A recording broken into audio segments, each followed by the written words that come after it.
Manusia di dunia berhati berlian, pasti dia para perempuan.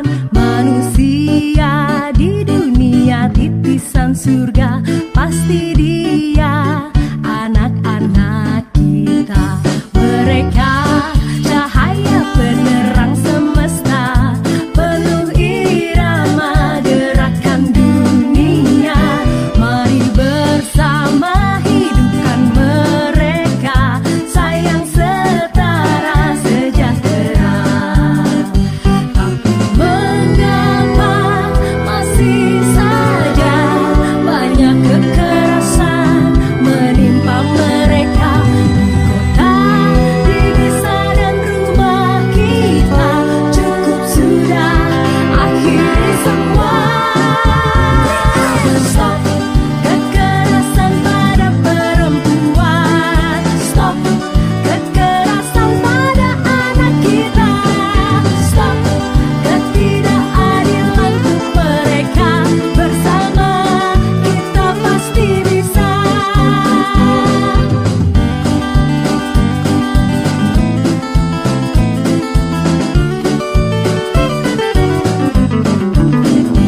Manusia di dunia berhati berlian.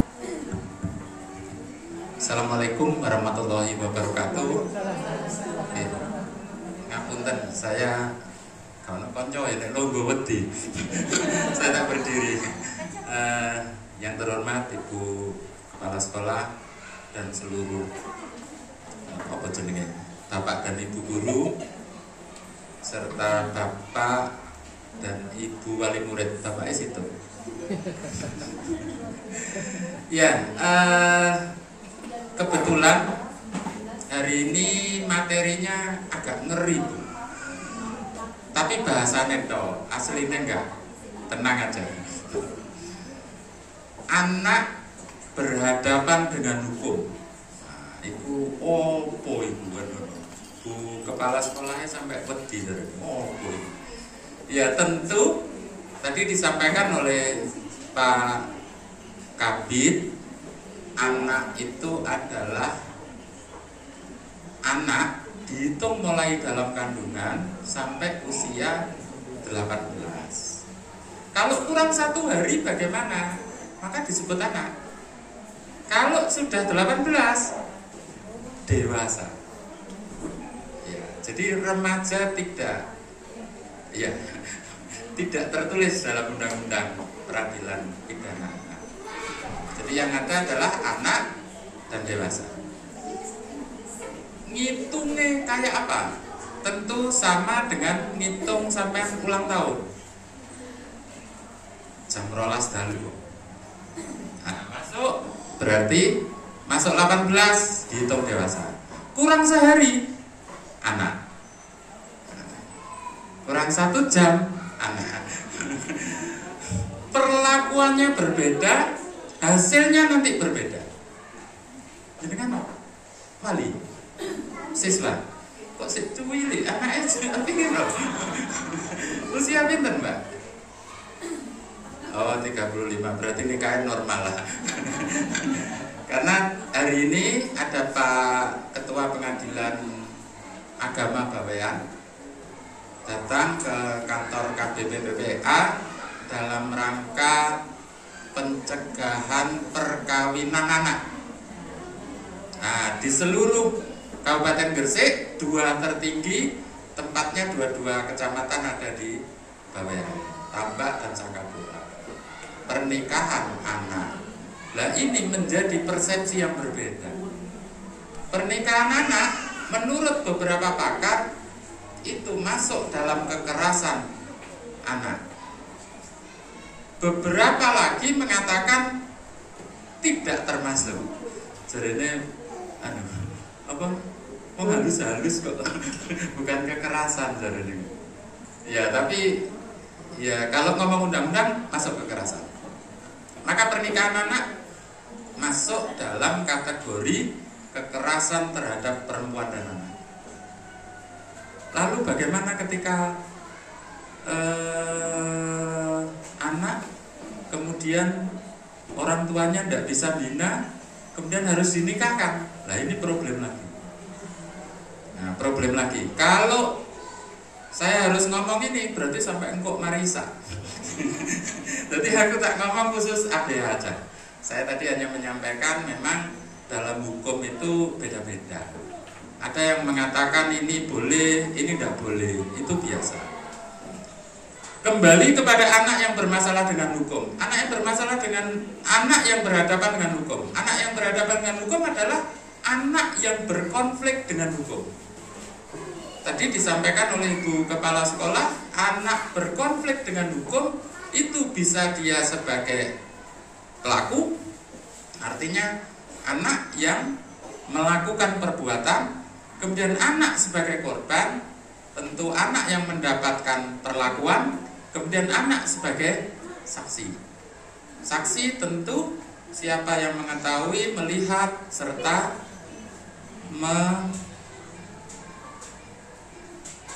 melihat, mendengar, mengetahui secara langsung itu dianggap saksi. Pak, saksi itu kan tidak boleh anak. Untuk hal-hal tertentu ternyata diperbolehkan. Ada namanya pengesampingan ketentuan. Muga-muga gak ono ceritane nang kene. Ketika seseorang melakukan permohonan cerai, nek lanang jenenge permohonan, nek wedok sing ngajakno jenenge gugatan cerai. Bahasa awamnya pasar. Aku biar yo bingung apa yo pasar. Tetapi ternyata hampir seluruh orang Gresik nyebutnya pasar. Nah, itu perempuan mengajukan gugatan. Jadi nek wedok jenenge gugatan cerai, nek lanang jenenge permohonan cerai. Apa hubungannya dengan anak? Anak itu bisa diajukan sebagai saksi. Meskipun dalam hukum acara pidana tidak boleh anak itu bersaksi. Tapi dalam perkara perceraian, anak diperbolehkan. Nah, makanya ibu, nek sampean sing mangane mau dikongkon ning ngarep, sing teko mburi jelas gak ketok wong teko ngarepe brengong. Maka kita hari ini harus bicara sekian peraturan perundang-undangan. Lah yo bingung Pak awak dhewe iki. Neng omah mikir masak apa nang kene dikongkon sakmene akeh. Lah sampean ndak usah bingung-bingung ini. Tak ceritani ae dirungokno. Ada 4 undang-undang, kemudian ada belasan peraturan pelaksana. Dari sekian undang-undang dan sekian peraturan pelaksana, itu namanya material. Ketentuan secara material itu sakmono akeh, Pak. Kemudian ada satu namanya formil. Wis sampean tak uruki rada mlete-tetek lah ben kok paham nek ngomong-ngomong. Formil iku nek bahasa ibu-ibu, formil iku kira-kira carane masak iku formil. Material iku bumbune. Jadi ketika sampean melihat bagaimana usia anak, berarti itu materialnya. Anak yang melakukan kekerasan itu kayak apa? Berarti materialnya. Ketika terjadi sesuatu dengan anak, prosesnya bagaimana? Itu berarti formilnya. Jadi nek ana uyah, lombok, terasi, itu material. Formilnya cara masak. Dimasak soto apa dimasak rawon? Nek soto bening, nek rawon budak. Kulone ngono tok. Bumbune apa aku karo. Kira-kira formil itu. Nah, ini materialnya, Pak. Saya tidak boleh banyak ngomong inilah, engkau iso sampean minta kepada panitia materinya biar nanti bisa dibaca alon-alon. Gaya sangu turu. Nah, ini tadi yang disampaikan ABH. Kemudian saya konsentrasi ke sini. Kenapa ada anak yang berhadapan dengan hukum? Itu karena akumulasi dari peristiwa-peristiwa yang terjadi di sekitarnya. Sampai nek roning jopo iku arek saiki lak senengane rada nek ngomong banter, bentak-bentak. Itu tentu bukan kesalahan anak itu sendiri, tetapi kesalahan kita semua, terutama kesalahan orang tua. Bukan hanya orang tua, Pak, wong tuane iki kan yo golek duit. Berarti nek wong tuane nggak bisa memenuhi ketentuan itu, berarti orang tua kakek nenek. Kalau kakek neneknya tidak ada, berarti paman, bibi, bude, bule. Yang Pak Le, Pak D, bude, Pak Le, bule. Yang keempat adalah tetangga. Tetangga ini rada luas. Tetangga kanan, tetangga kiri, tetangga depan, tetangga belakang, termasuk tokoh agama dan tokoh masyarakat. Semuanya bertanggung jawab atas anak yang berhadapan dengan hukum. Semuanya bertanggung jawab, termasuk lingkungan. Kalau yang tadi lingkungan keluarga, kemudian ada lingkungan sekolah. Semuanya bertanggung jawab. Maka kita tidak boleh menghakimi seorang anak karena hak dasar anak itu hak untuk hidup, hak tumbuh berkembang, hak perlindungan, hak partisipasi. Ini menjadi hak dasar. Hak dasar itu yang paling besar, tak boleh dikurangi sama sekali. Dan ini menjadi tanggung jawab siapa? Menjadi tanggung jawab 4 orang. Ayah, bunda, kakek, nenek, Pak Le, bule, bude, Pak D, kemudian tetangga, kemudian tokoh masyarakat. Jadi nek lingkungan yang jenengan ono masjid, berarti takmir masjidnya katut bertanggung jawab. Nek ono wihara, berarti ya pengemuka viharanya bertanggung jawab. Nek ono kelenteng ya, pokoknya iku aku gak roh jenenge, pokoknya nek masjid ya itu kena. Kenapa? Karena proses dalam SPPA tadi disampaikan, situ-situ ya muga-muga sampai nyantol. Kok nek gak nyantol takon. SPPA itu sistem peradilan pidana anak. Di dalam sistem peradilan pidana anak ada namanya diversi. Apa maneh iku sing diomongno aku ya bingung ket mau bengi. Kok aku nek ngomong ambek ibu-ibu kira-kira apa ya bahasae. Diversi itu adalah penyelesaian perkara di luar pengadilan. Jadi nek anak melakukan perbuatan pidana, diduga melakukan perbuatan pidana sama dengan orang tua, dibawa ke peradilan. Tapi untuk anak ada kekhususan.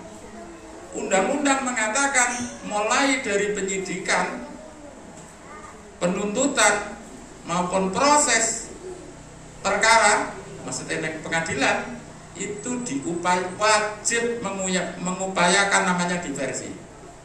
Diversi itu peralihan dari perkara pidana ke luar dari dalam peradilan ke luar peradilan. Artinya gak disidangno nang pengadilan tapi diselesaikan di luar pengadilan.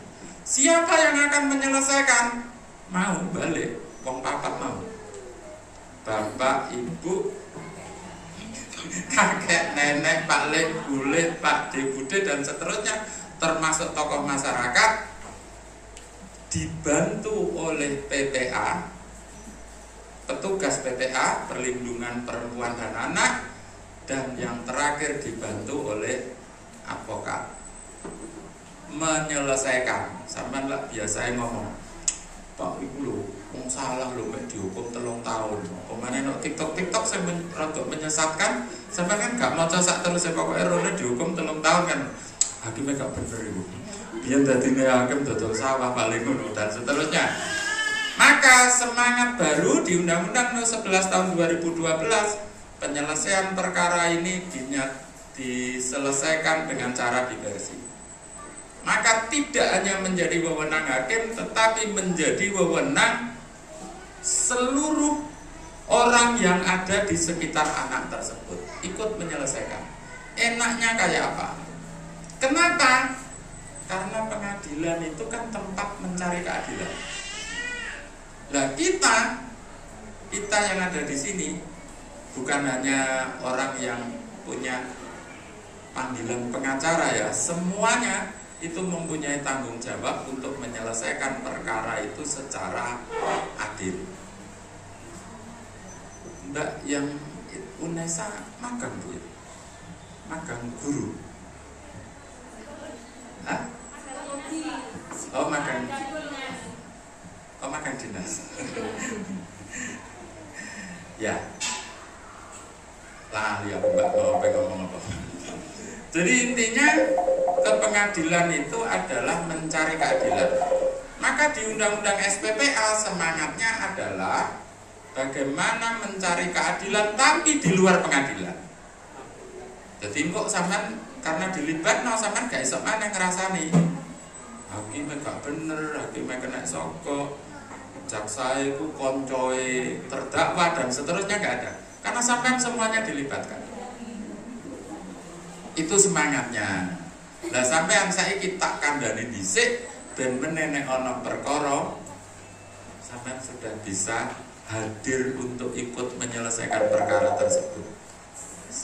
Yang penting dalam mencari keadilan anak, 4 perkara ini bisa jalan.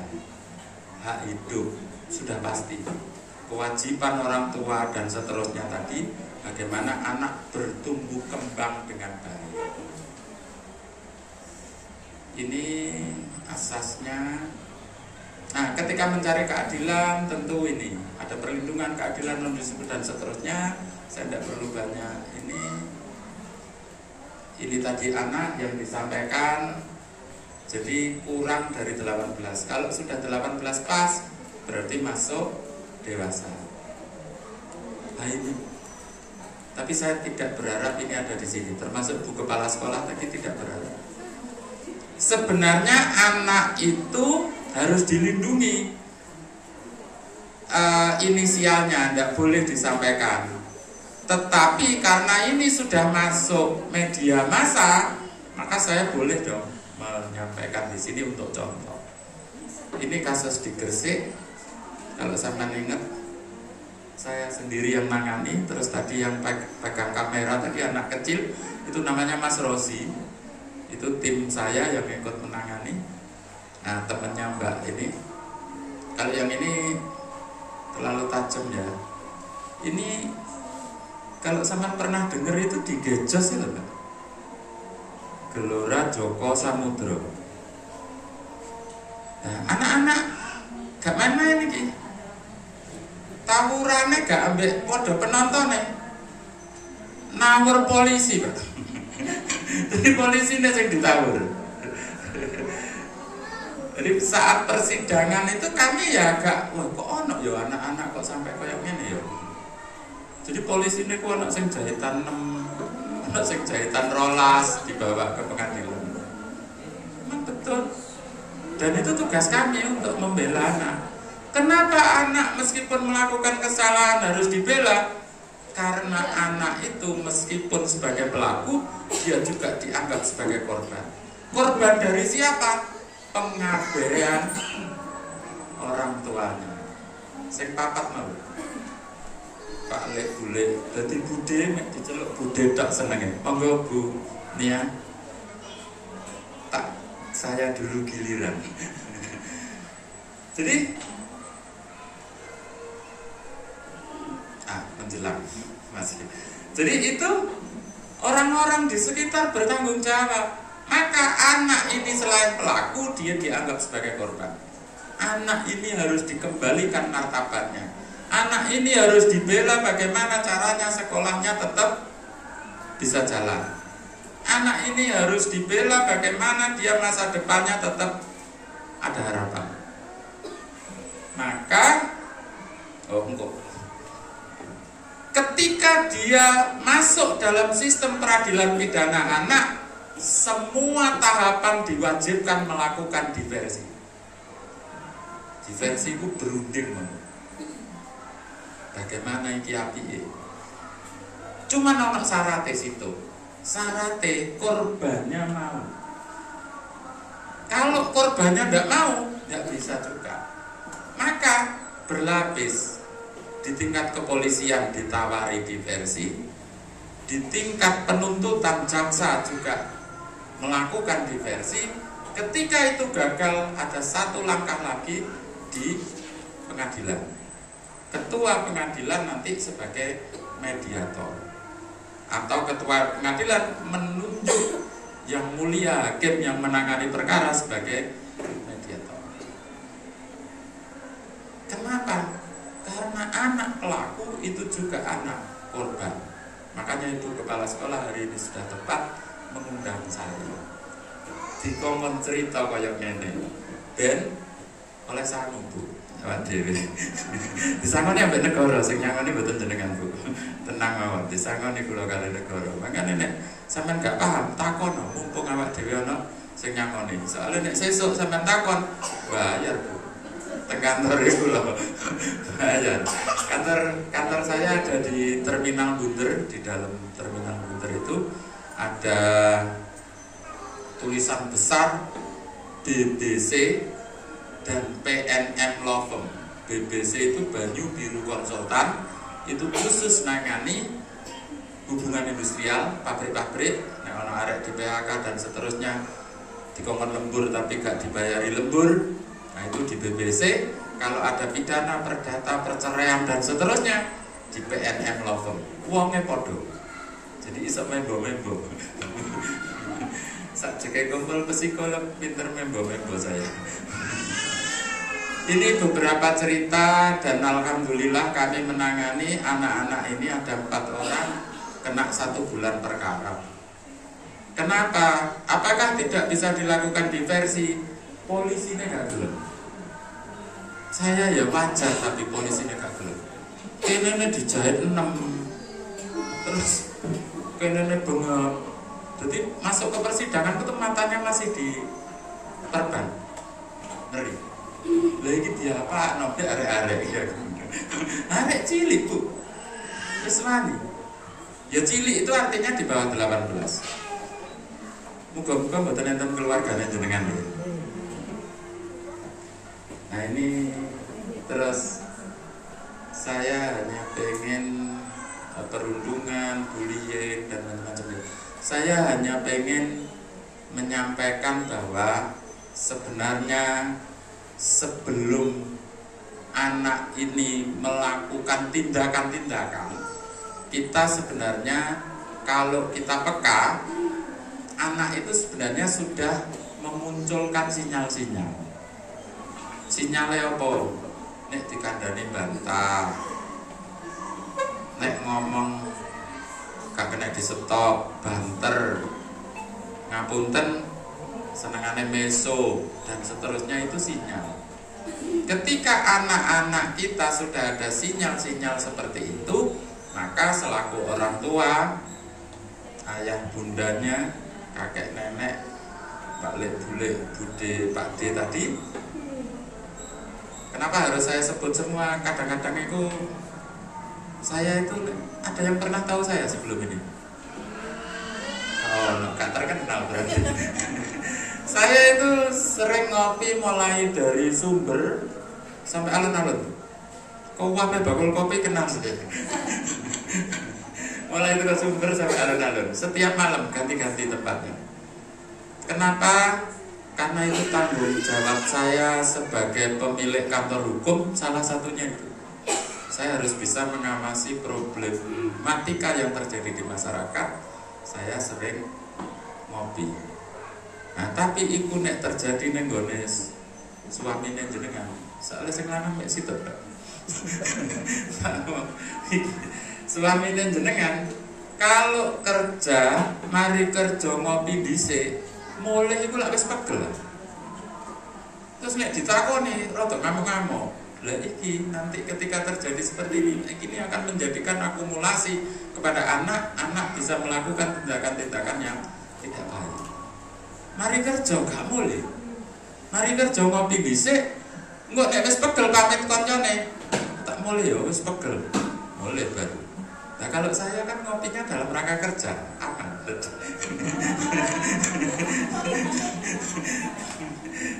Aku kerjanya karo ngopi, aman aja diseneni. Tapi kalau jenengan punya suami yang sering ngopi, kalau pulangnya sudah terlalu capek baru pulang, nah itu harus ditegur. Kenapa?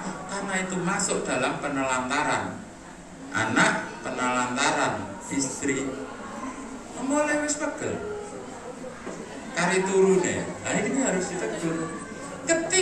ini terus menerus maka akan berefek anak. Nah, ini ilmu psikolog, tapi aku nyoba-nyoba masih ngomong hukum gadok-gadok no. Ketika bapaknya, ayahnya pulang sudah kondisi capek, anak tidak pernah tahu bapaknya, nggak tahu digendong, nggak tahu disayang, nggak tahu dijak ngomong, nggak tahu dijak macam-macam. Maka anak ini akan melampiaskan apa keinginannya terhadap ayahnya ke luar. Ini bahaya juga. Makanya nek sampean punya suami sing senengane ngopi wis gawe warung kopi ya, seneng ngopi nang omah.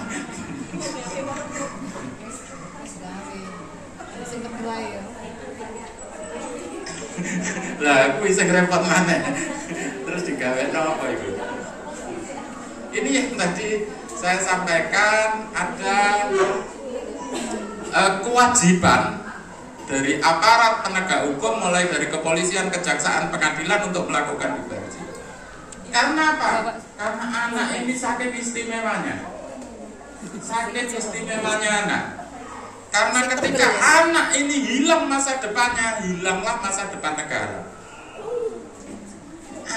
Wis ruwet. Gedene lak tambah ruwet mana? Nek saya anak, jek iso dituturi. Nek wis gede, angel. Nah, proses ini satu sebenarnya yang tidak masuk dalam undang-undang. Saya pengen menyampaikan sebenarnya dari sekian undang-undang itu ada satu lagi undang-undang, barangkali sampean pernah dengar, nomor 1 tahun 2023. Tahu krungu Bu? Gak tahu krungu ya. Kayak anak sing tahu duwe bojo polisi. Undang-undang nomor 1 tahun 2023 itu undang-undang kitab undang-undang hukum pidana. Baru tahun 2023 dan akan berjalan 3 tahun setelah 2023. Berarti besok 1 Januari 2026 itu akan dilaksanakan. Selama ini bagaimana Pak? Selama ini pakai KUHP zaman londo. Selama ini kan mulai merdeka biar sampai saya ini gawe KUHP zaman londo. Maka di dalam KUHP lama itu banyak tindakan-tindakan pembalasan. Nek salah ya dihukum, nek kaplok dibalas ngaplok. Gampangannya kan. Untuk besok per 1 Januari 2026 semoga saja peraturan pelaksanaannya sudah jadi, karena sekarang masih digodok di Dewan tentang kitab undang-undang hukum acara pidananya. Muga-muga ketika ini sudah jalan betul tanggal 1 Januari 2026 kita mengurangi sistem peradilan di pengadilan. Sistem peradilannya dirubah di luar pengadilan, tapi tetap untuk beberapa perkara. Perkara diantaranya adalah perkara untuk anak. Yang kedua, ancaman hukumannya tidak sampai 7 tahun. Nah, ancaman hukumannya lebih dari 7 tahun, maka tidak wajib dilakukan diversi, tapi boleh. Tapi boleh. Muga-muga ngomongnya tak awur titik, tapi muga-muga sampean paham. Kok nek gak paham catat nomor saya atau bisa minta ke panitia untuk materinya. Saya teruskan aja lah ini. Ini salah satunya ada saya, Pak. Ah, ini Pak. Sing melete dhewe. Gesek gak ada. Nah, ketika anak berhadapan hukum ada 3 lembaga yang mengatur dan menjadi perlindungan bagi anak. Pertama ada namanya LPKS, Lembaga Pemberdayaan Kesejahteraan Sosial. Itu ada putusan pengadilan, tapi gak dilebokno penjara. Didekekno LPKS. Di dalam LPKS iku ya ana psikologe, ana ahli agamanya, ada tenaga kesehatan dan seterusnya. Anak lebih terjamin dan di situ diberikan keterampilan LPKS. Kemudian ada namanya LPAS. Faktanya diubah bahwa anak inilah yang merencanakan pencurian. Lah ngono lho hakime iso percaya, tapi gak apa-apa lah. Akhirnya si anak yang semula diversi disidang kembali. Jadi tidak bisa damai di sidang dan kami mendampingi, tapi alhamdulillah hanya dihukum percobaan. Percobaan itu berarti gak usah ngeleboni. Gak usah ngeleboni tapi dinyatakan bersalah. Repote maneh setelah diputus bersalah kembali ke dia kan waktu persidangan kan jek sekolah. Setelah diputus bersalah kepala sekolahnya gak belum terima. Nah ini menjadi tanggung jawab kami juga, marani merono, menjelaskan kepada ini itu kasusnya kalau tidak salah karena SMA Bu, maksudnya Dignas ya, apa UPT ini ya provinsi ya, itu kami sampai menghadap gubernur, menjelaskan hak anak ini harus tetap sekolah. Karena kalau sampean tadi lihat ini bukan satu-satunya di Gresik ya, di tempat lain juga ada yang itu dibantu cepat saya nono gambar mau. Itu juga ada di tempat lain. Nah ini sudah yang bawahnya ini di Jakarta juga ada pelaku bullying di skorsing siswanya sampai ada yang dikeluarkan. Sama di Gresik juga seperti itu sampai enyal-enyalan temen Bu. Kami ini kan punya aturan ini kami yang buat dan disepakati oleh wali siswa.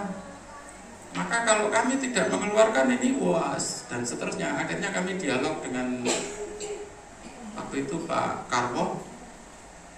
Akhirnya dengan pertimbangan apa anak ini tetap bisa sekolah sampai lulus. Dan alhamdulillah sekitar 2 atau 3 bulan yang lalu anak itu gak boleh disebut ya sekolah nang di terus jenenge sapa gak boleh ya. Saya makan-makan sama anak sama istri saya. Makan, bukan makan-makan ya. Anak tempat pujasera saya makan di situ, saya ditemui oleh ibu-ibu. Umur kira-kira hampir 60 lah, tapi masih cantik. Pak, aku yo bingung apa iki ngono. Disapa wong wedok lak rada ndredeg kan. Pinggire bojoku pisan. Supe Pak, jarene ngono. Iya Bu, saya ibunya si ini. Nah, ternyata dia menyampaikan bahwa anak yang pada saat itu saya bela sekarang sudah menjadi pengusaha. Alhamdulillah dia bisa melewati masa-masa sulit itu dan sekarang jadi pengusaha. Saya makan sama anak, sama istri, sama ponakan, ya lumayan lah makan. Tidak boleh bayar. Makanya ini ngomong liyo, pujasera, tapi gak oleh ambil ibu. Lah aku lak sakno. Pada saat saya observasi ke rumah itu ya, bapak si anak ini stroke. Ibunya kerjanya bikin pentol. Bikin pentol tidak dijual sendiri ya, bikin pentol dijual ke penjual.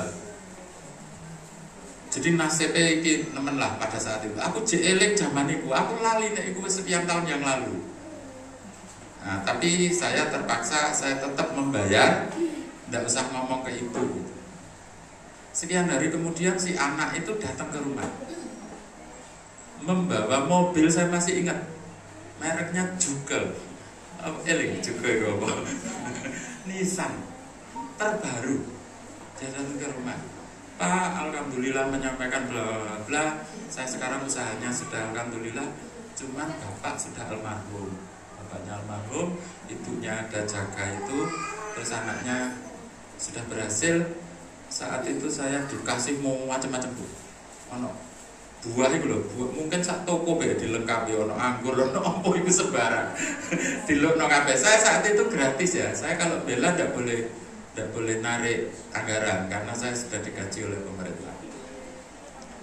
Artinya Pak, ini saya ceritakan, artinya anak yang sedang berhadapan dengan hukum pada saat ini itu masih punya masa depan, termasuk si anak ini yang tadi satu. Saya masih ingat betul dan awalnya keluar dari itu sudah kelas 3 sih, sekian ini sudah lulus dan dia lolos bisa cari SKCK. Karena kalau kena itu kan tidak keluar SKCK-nya. Tapi ternyata polisi saya ini sampai api. Ketika untuk melamar di pabrik ditok nomor, kecuali ngelamar PNS gak betul. Ngelamar PNS karena harus di Polres. Lah kasus anak, penyidik anak itu hanya ada di Polres, Polsek tidak punya. Lah kalau di pabrik ngurus SKCK-nya cukup di Polsek, lolos deh. Lah saya ini tadi pengusaha apa? Ternyata terus no ibu dia jadi juragan pentol, punya ini geledek itu lebih dari 20 dipegang orang lain. Nah ini luar biasa. Jadi kalau jenengan punya anak yang berhadapan dengan hukum, jangan habis perkara sampai di situ. Tapi masih ada masa depan. Apalagi besok menuju, ini sudah habis ya, menuju generasi emas tahun 2045. Dan ini sitok mana Bu? Saya pengen promosi. Kalau sampean tidak jelas dengan apa yang saya sampaikan, sampean bisa download buku ini Bu. Buku ini karya saya. Download. Untuk saat ini masih bayar 20.000 untuk masa 6 bulan. Buku yang versi cetak ada di ibu kepala sekolah. Mungkin bisa ditaruh di puskes DTI perpustakaan Bu, bisa dibaca untuk ini. Kalau tidak mau itu bisa scan, nanti materinya bisa di-download 20.000 untuk 6 bulan atau 1 tahun saya lupa. Ini bisa dipelajari anak berhadapan hukum itu bagaimana. Terus kenapa anak ini ada yang bisa masuk penjara, ada yang lolos. Nah itu berdasarkan pengalaman saya, tapi saya tidak ahli Pak. Nah, untuk mendapatkan ahli itu kan biasanya minimal doktor. Saya belum doktor, saya hanya sekolahnya S2, maka saya hanya praktisi. Jadi saya nulis berdasarkan apa yang saya peroleh dalam perjalanan hidup. Itu saya tulis beberapa kasus perkara, saya masukkan di sini, dan bagaimana kemudian ketika mengetahui ada perkara seperti ini, apa yang harus dilakukan. Nah, dipandu, ambil buku ini, tipis bukunya, 100 sekian halaman, atau kalau ini bisa kalau mau bisa ambil di kantor saya gratis. Kalau tidak mau download, Pak wis tuwa dikongkon maca wae. Maca ku ben anake. Ya, saya hanya menawarkan ya bisa ambil di kantor saya gratis kalau mau ambil. Kantornya tadi di Terminal Bunder. Ya, terima kasih. Mohon maaf setelah ini masih ada Bunia. Kalau saya panjang-panjang ngomong sampean wis kudu mulih mesti dan gak dirungokno kok omongan Bunia.